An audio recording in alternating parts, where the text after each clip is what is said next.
RCB Radio. Vous connaissez tous ce titre? T'as le look coco, tu fais le beau. La Roche-Valmont, cultissime, 1984, 500 000 albums vendus, classé au top 50, alors que le top 50 en 84 faisait son démarrage. Et il est avec nous, La Roche-Valmont. Bonjour, comment ça va?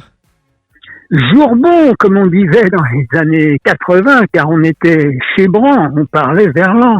Tout à fait. Mais alors, on peut continuer à parler chez Bran et Verlan puisque les années 80 sont toujours là. Il y a plein de choses. On va en reparler tout à l'heure. Mais déjà, sur les plateformes Spotify, Deezer, on peut réécouter tous les titres de La Roche-Valmont.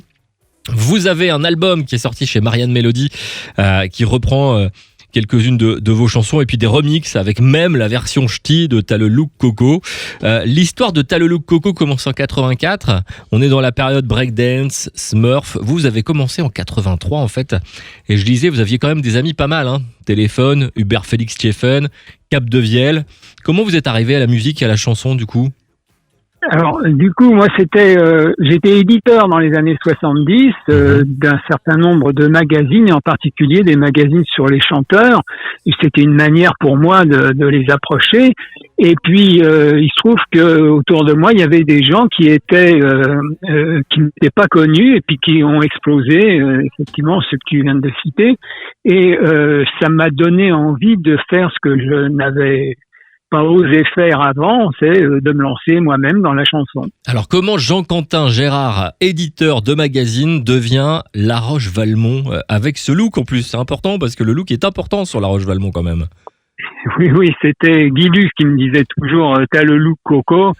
Et donc ça m'a donné l'idée d'une chanson. A priori, il n'y avait pas tort. Ah, il s'est pas planté, franchement. Alors, il y a un premier single en 83, L'Amur, toujours l'Amur. Et puis, on arrive sur le fameux T'as le look coco, où les Gibson Brothers, qui à ce moment-là cartonnent dans le monde entier grâce à des titres comme Cuba, par exemple. On y retrouve Richard Sanderson qui va faire la bande originale de la Boom. Ce titre arrive, c'est de la folie. Les gens sont complètement dingues de ce titre. Comment tu l'as vécu, toi, cette période?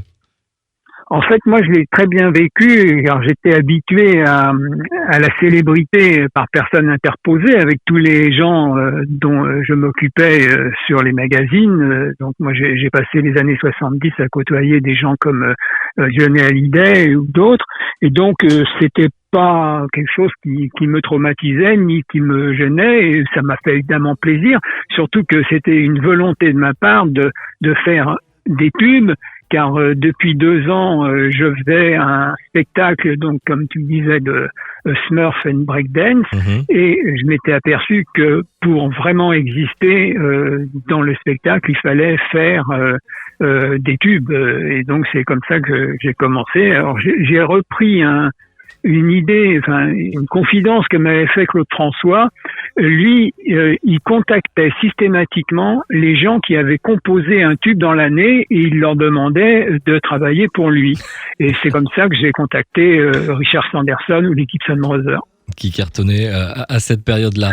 Il y a un album qui vient de ressortir, donc là, chez le Marianne Mélodie, les Lillois, on y retrouve aussi des versions. Richard Sanderson a fait une version classique, puisqu'en fait c'est des versions rares en fait de T'as le look coco. On a la version chorale, on a la version parodie 90, la version punk, la version ch'ti, voilà. Et puis il y a un nouveau titre là qui vient de sortir cette année-là, Michel Drucker. Comment est arrivé ce titre? Quelle a été l'idée? Parce que cette fois-ci, Guy Lux n'y était pas.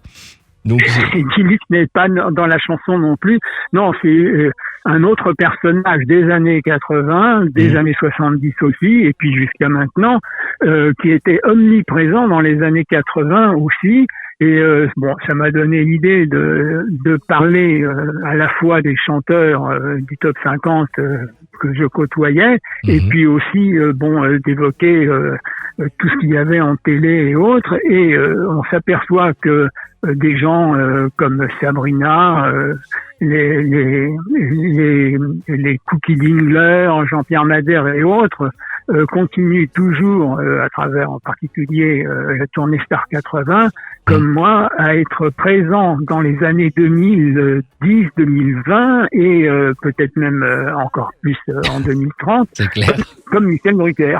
Bah ouais, tout à fait. Vous êtes increvable. Moi, je vous le dis clairement, les années 80 sont increvables. Autant les années 90, on aura peut-être du mal à les garder. Un extrait du nouveau titre, mais aussi le fameux T'as le look Coco. Je vous conseille l'album T'as le look Coco et puis Spotify, Deezer, vous pouvez tout réécouter. Merci beaucoup.